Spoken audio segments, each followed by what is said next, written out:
مقاله 24 فدرالیست قسمت دومش ادامه میدیم.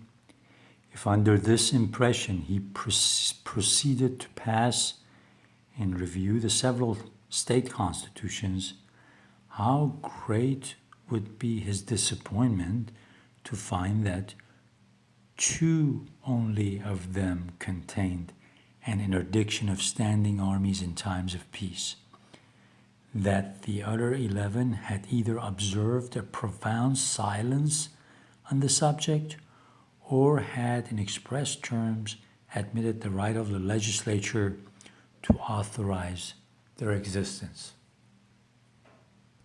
خب اینجا همون اشاره‌ای کردیم 2 ایالت فقط میگه تو قانون اساسیش میگه شما نبایستین استندینگ آرمی داشته باشید، یعنی تو خاکتون ارتش دائمی داشته باشید. پس میگه اینا که از ما انتقاد دارن میکنن دارین فقط گزافه‌گویی میکنن.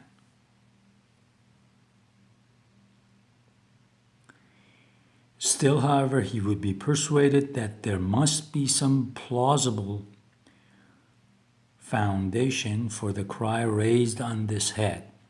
He would never be able to imagine, while any source of information remained unexplored, that it was nothing more than an experiment upon the public credulity, dictated either by deliberate intention to deceive or by the overflowings of a zeal too intemperate to be ingenious.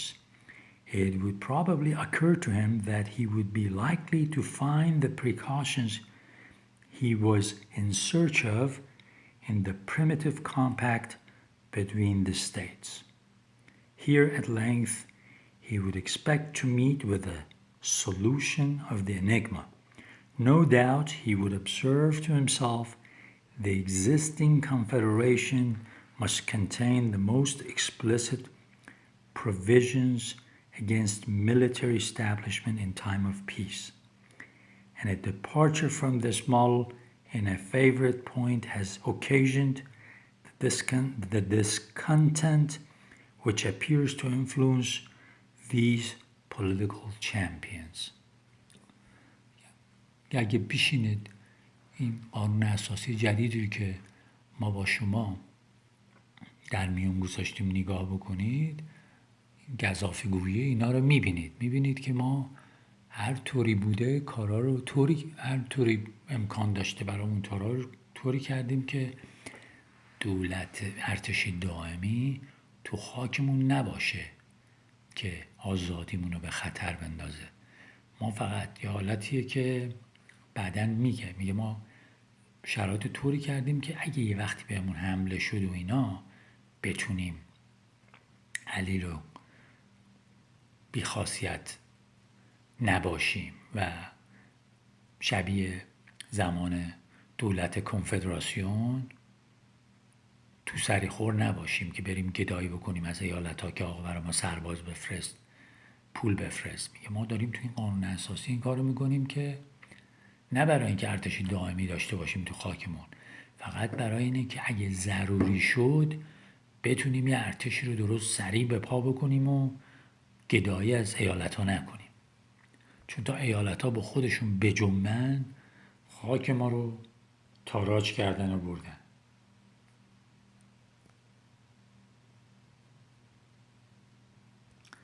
If he should now apply himself to a careful and critical survey of the Articles of Confederation, his astonishment would not only be increased, but would acquire a mixture of indignation at the unexpected discovery that these articles, instead of containing the prohibition he looked for, and though they had with a jealous circumspection restricted the authority of the state legislature in this particular, had not imposed a single restraint on that of the United States.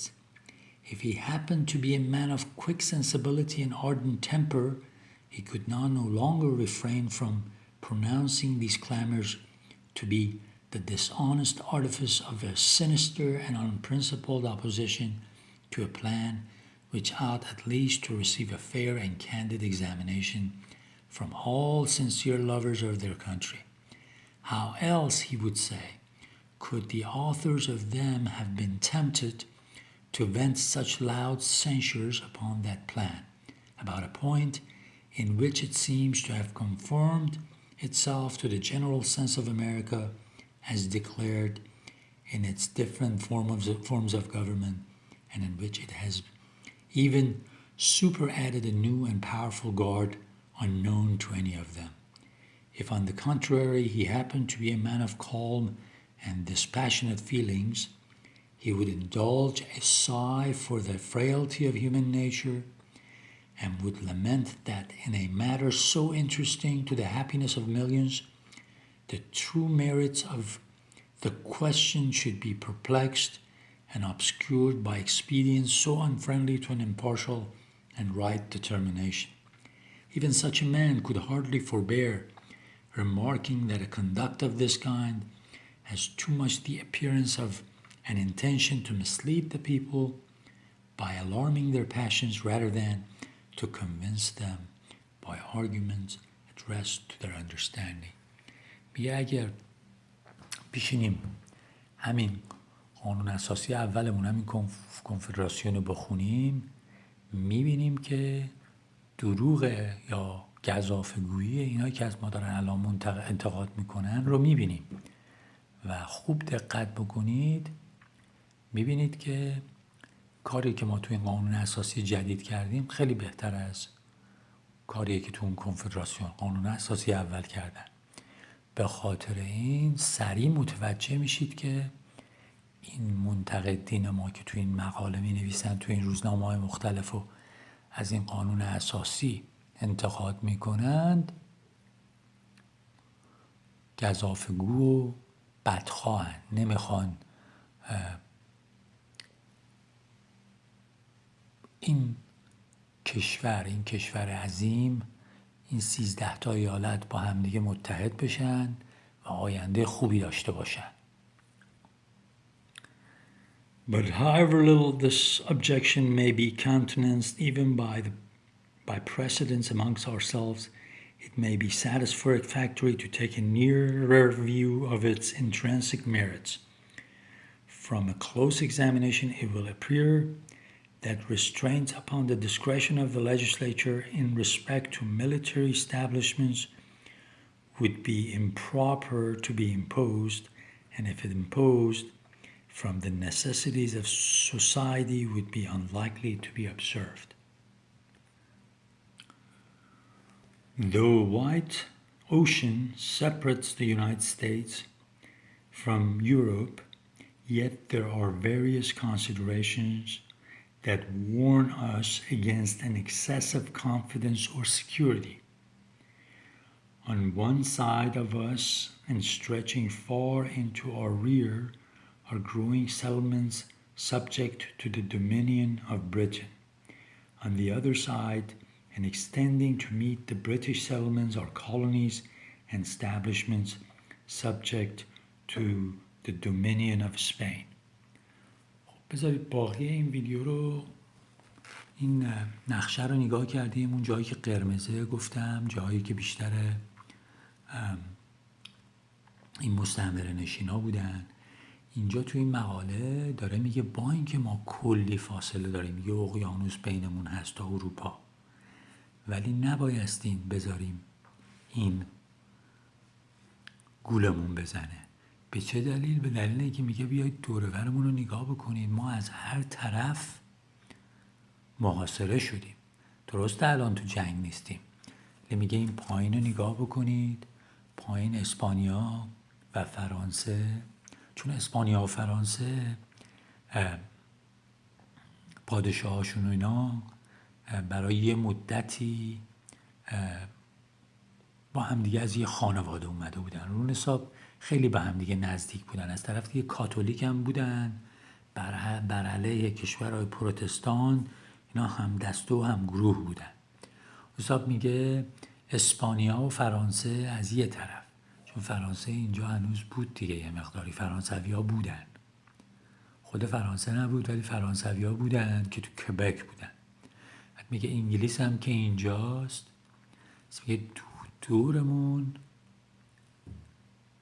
اینا هستن، ما باید همیشه مواظب باشیم گول نخوریم، چون اینها چشم جمهوری ندارن. ما اولین جمهوری رو راه انداختیم و این کشورهای سلطنتی اصلا دوست ندارن ما موفق باشیم. This situation and the vicinity of the West India Islands belonging to these powers create between them in respect to their American possessions and in relation to us a common interest. بعد میگه این جزایر کارائیبی که اینجا هست و اسپانیا و فرانسه و انگلیس اونجا مستعمره دارن، اینا از این نظر هم دوست ندارن ما رو قوی ببینن. ضعف ما باعث میشه که بتونن بازارگرمی بکنن برای خودشون. ضعف ما هرچی اونا بهمون جنس دادن، به هر قیمتی دادن، ما باید بگیم باش، ببخشید، هرچی بگید. برای اینه داره میگه همش حواستون به اینجا باشه. The savage tribes on our western frontier ought to be regarded as our natural enemies, their natural allies. میگه این بومیایی هم که این غرب ما هستن، اینا دشمنی با ما میکنن به دلیل اینی که اونها اینا رو بر علیه ما میندازن به چونمون. دلیل این که هر طوری که بتونن میخوان ما رو ضعیف نگه دارن. و این بومیای آمریکا هم وقتی میبینن که مستعمره نشینای ماهی میرن طرف غرب و زمیناشون ازشون میگیرن، خود به خود دشمن ما میشن. و وقتی دشمن ما میشن دوست اونا میشن، چون اونا هم چشم ندارن که ما رو موفق ببینن.